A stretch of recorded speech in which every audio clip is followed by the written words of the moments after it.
Salam sejahtera. Nama saya Mariam Mokhtar. Saya ingin baca kandungan surat dan pesanan dari seorang yang berasal dari Sabah. Untuk melindungi identitinya, saya akan panggilnya Peter. Ini dia kisah Peter dari Sabah.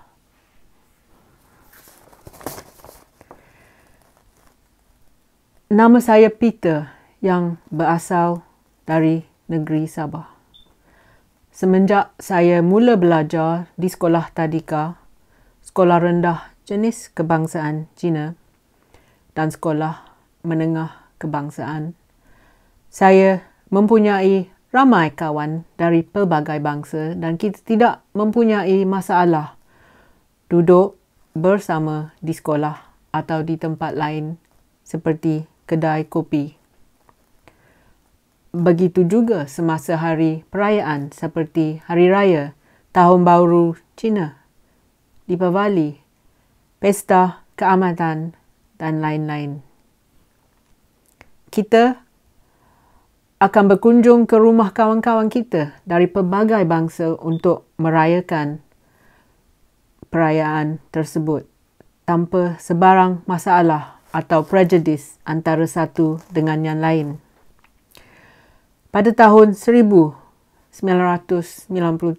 saya dan kawan-kawan saya telah menduduki peperiksaan SPM dan kita berasa gembira selepas mendapat keputusan SPM masing-masing. Tetapi, kegembiraan ini tidak dapat bertahan lama kerana kita semua akan berpisah. Ada yang berhijrah ke negara lain, ada yang meneruskan STPM dan saya pula telah membuat keputusan untuk melanjutkan pelajaran ke universiti tempatan. Saya telah memohon untuk mendapatkan tempat di universiti tempatan pada tahun 1998. Tetapi malangnya permohonan saya telah ditolak tanpa sebab. Dan saya berasa amat kecewa kerana matlamat saya untuk melanjutkan pelajaran ke universiti tempatan tidak kesampaian. Saya tidak ada pilihan lain dan terpaksa memohon kolej swasta di Kuala Lumpur. Pada tahun 2000, saya telah meninggalkan kampung halaman saya untuk melanjutkan pelajaran saya dengan kolej swasta di Kuala Lumpur. Kehidupan di Kuala Lumpur bukanlah sesuatu yang saya jangkakan. Semasa di kolej swasta, saya mendapati kebanyakan pelajar-pelajar di Semenanjung Malaysia hanya berminat bergaul dengan kaum mereka masing-masing. Dan pada masa itu juga, saya langsung tidak pernah terlihat pelajar Cina duduk bersama dengan pelajar lain seperti kaum Melayu. Pernah saya cuba duduk bersama dengan sekumpulan pelajar Melayu, tetapi malangnya salah satu daripada mereka berkata, "Saya tak nak duduk dengan budak Cina ni lah." Selepas terdengar mereka berkata demikian, saya langsung tidak tahu apa yang hendak diperkatakan dan saya pun beredar dari kumpulan tersebut. Pada hari yang sama, banyak persoalan yang muncul di dalam fikiran saya. Saya terasa seolah-olahnya saya tidak diterima oleh rakan sekelas saya yang berbangsa Melayu dan saya juga terasa seperti ada sesuatu yang tidak betul mengenai perhubungan antara kaum di Semenanjung Malaysia.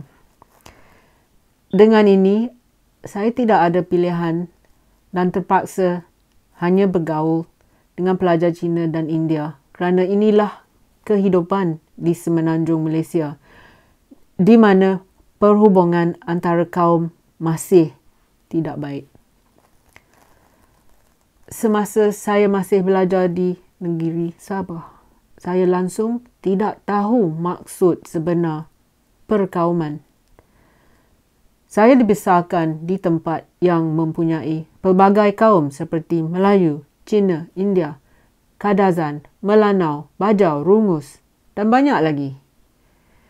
Tetapi, kita tidak ada masalah hidup bersama dan saya langsung tidak pernah terdengar kaum lain memperkatakan sesuatu yang berbau perkauman kepada kaum yang lain. Selepas beberapa tahun kemudian, saya berjaya menamatkan pelajaran saya dengan program berkembar University Australia. Saya pun mulalah mencari pekerjaan di Kuala Lumpur. Saya telah menghantar curriculum vitae saya melalui email kepada 29 syarikat di Kuala Lumpur dan 1 syarikat di Singapura. Tetapi malangnya, saya tidak mendapat apa-apa balasan dari kesemua 29 syarikat tersebut. Hanya syarikat di Singapura yang membalas email saya dan saya telah diberi tawaran pekerjaan tersebut di Singapura sebagai jurutera IT. Pada tahun 2006, saya meninggalkan Kuala Lumpur untuk mendapatkan tawaran pekerjaan tersebut di Singapura. Selepas 1 tahun bekerja di Singapura, saya telah diberi status penduduk tetap ataupun permanent residence di Singapura. Sepanjang kehidupan saya di Singapura, dari tahun 2006 ke tahun 2021, saya mendapati kehidupan saya di Singapura lebih mirip kepada kehidupan saya di negeri Sabah, di mana saya masih boleh terlihat perhubungan antara kaum di Singapura jauh lebih baik jika dibandingkan dengan semenanjung Malaysia. Di Singapura, saya langsung tidak pernah terdengar mana-mana ahli politik tempatan yang menggunakan isu kaum sebagai agenda politik mereka.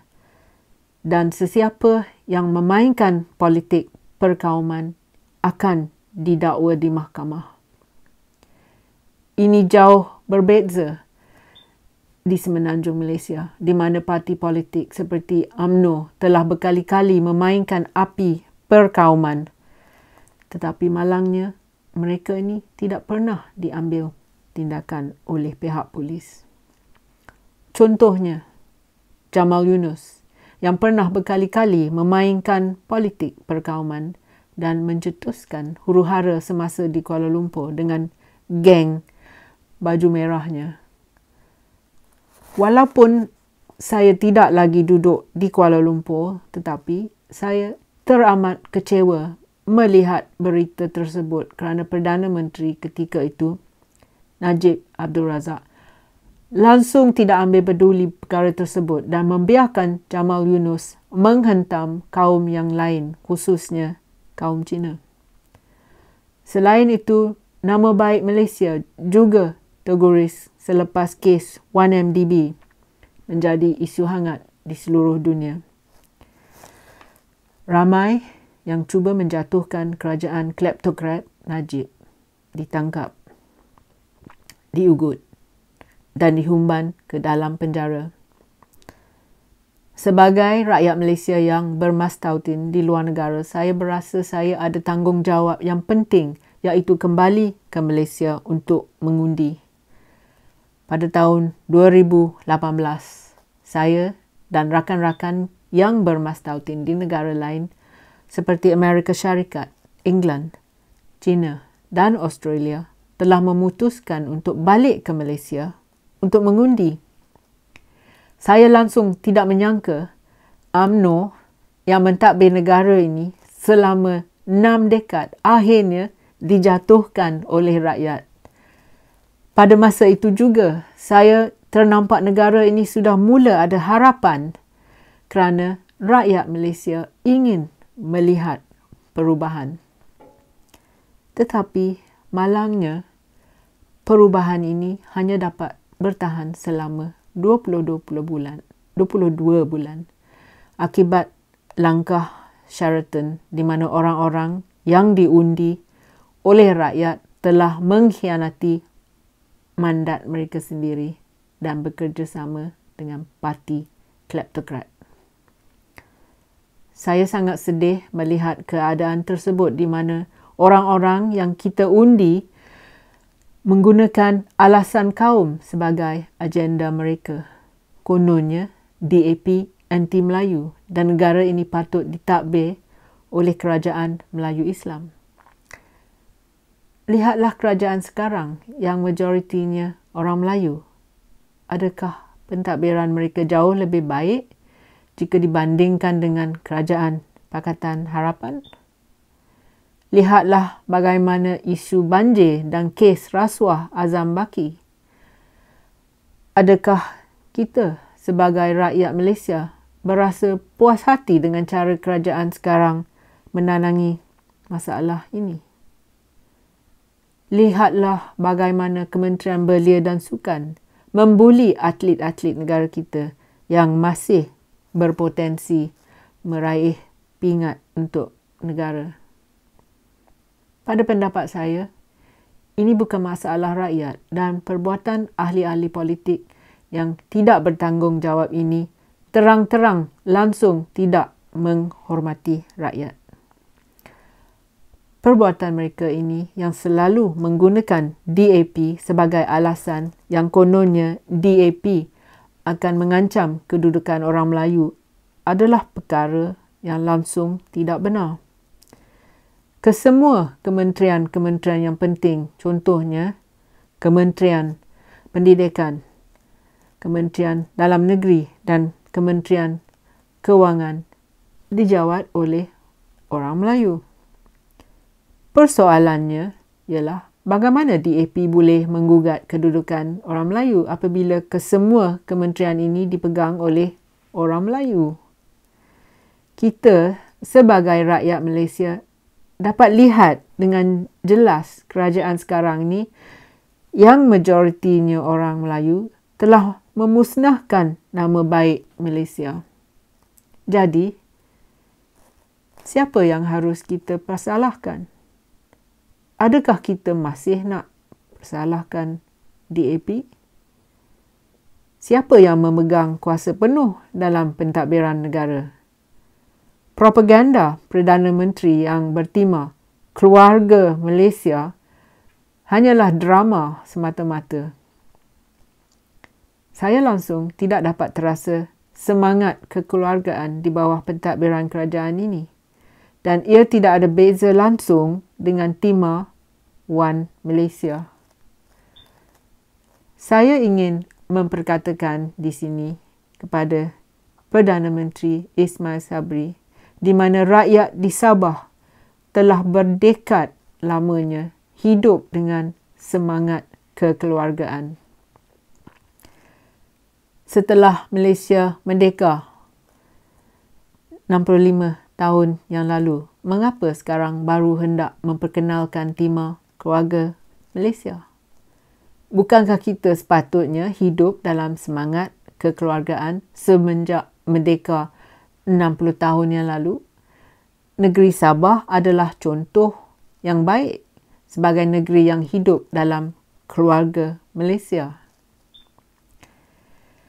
Ramai kawan-kawan saya yang berada di luar negeri sudah tidak berminat untuk kembali ke Malaysia untuk mengundi kerana mereka telah hilang kepercayaan terhadap sistem-sistem yang banyak kelemahan, khususnya sistem pilihan raya di mana parti yang kalah boleh mengambil alih kerajaan dengan senang tanpa berasa malu.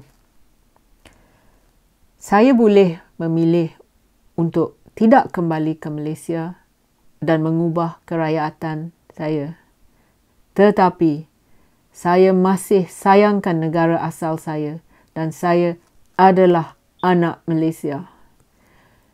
Itulah sebabnya saya menulis artikel ini dalam bahasa Malaysia dan bukannya dalam bahasa Inggeris kerana bahasa Malaysia adalah bahasa kebangsaan saya.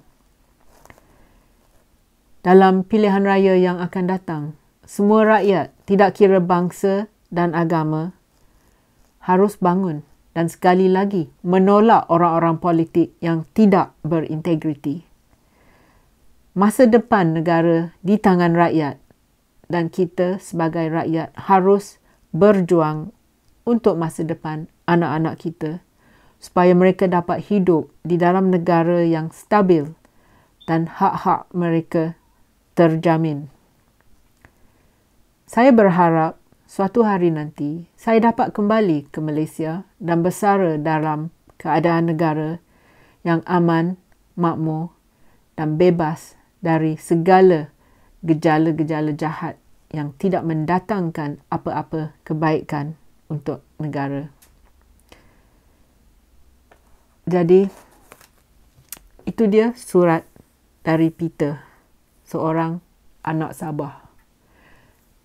Dia telah meninggalkan pesan supaya kita semua tidak berputus asa dalam perjuangan mengembalikan keagungan negara kita yang tercinta ini.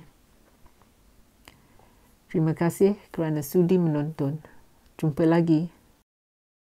Kalau anda suka video saya, sila tekan like dan subscribe pada channel YouTube saya. Pertimbangkan menyertai laman Patreon saya. Terima kasih.